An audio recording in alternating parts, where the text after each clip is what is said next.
Welcome to the Doctor's Kitchen with me, Dr. Rupi. I'm going to be doing a super simple recipe with Helda beans, okra. No one knows how to make okra, or they get really scared about it because it gets sludgy. We're doing this Louisiana, New Orleans inspired food. We're going to be using some sprouted beans here. These are, I think, one of the best things you can get for your money.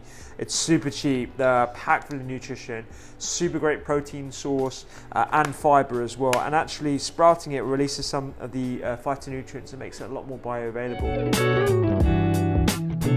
It's meant to be a quick recipe, I'm talking too much. Let's go in with a tablespoon or two of extra virgin olive oil. Remember, we are doing this on a low to medium heat. Garlic, I need to have garlic in there. But you know what, if you don't like garlic, or you find it's too much in terms of maybe you've got IBS, maybe you're on a low FODMAP diet, then don't bother with the garlic. But I'm just gonna crush this with my hands and I'm gonna leave it in whole so it infuses the oil.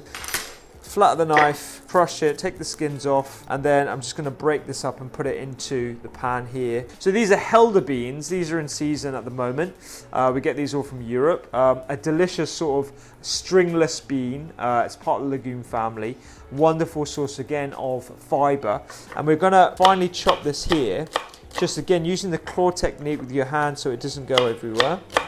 Now the secret to cooking okra is either cook it in a stew, so it actually releases some of the liquid inside the liquor and that gives it viscosity, so it makes it thicker, or fast, and we're going to do it fast. So I'm going to chop them up with a similar sort of technique as the others. So in these go. Now flavour.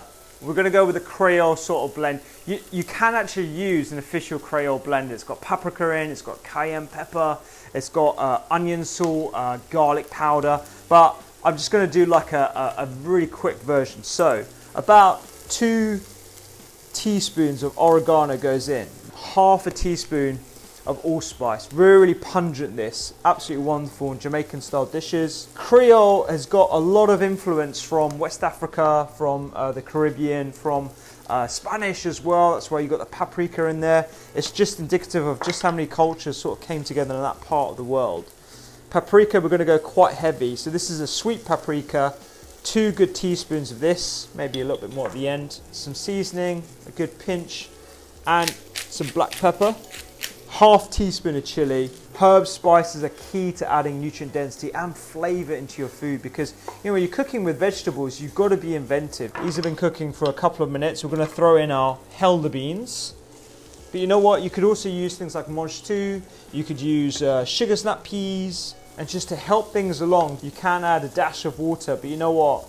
The best way to cook these kind of veggies is in their own liquor, their own water. So what I'm going to do is just put the lid on. In that goes. It's a low heat, it's not going to burn. Okay, so with these potatoes, they're already cooked. You really don't need to do much of them. All I'm going to do is half them.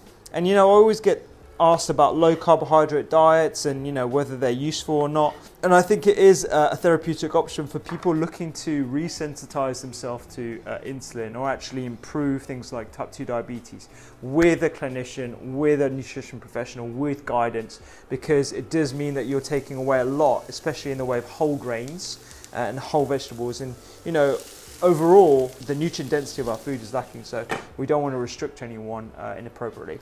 I'm going to put those in. I'm going to put a handful of these beautiful mung beans, the sprouted mung beans. Those go in here. Okay, give this a mix. Look at these potatoes, they're taking on that flavour. And that is your Creole inspired okra and potatoes with Helda beans. There we go. I mean, the smells of this are wonderful. And your okra will be nice and firm. It won't be sludgy. It won't be that sort of that texture that no one likes about okra that puts them off. It won't have any of that stickiness. But give this a try. Those simple spices could also be a simple Creole spice blend that a lot of supermarkets have these days as well. So give it a try, let me know what you think of it, and getting more plants at home.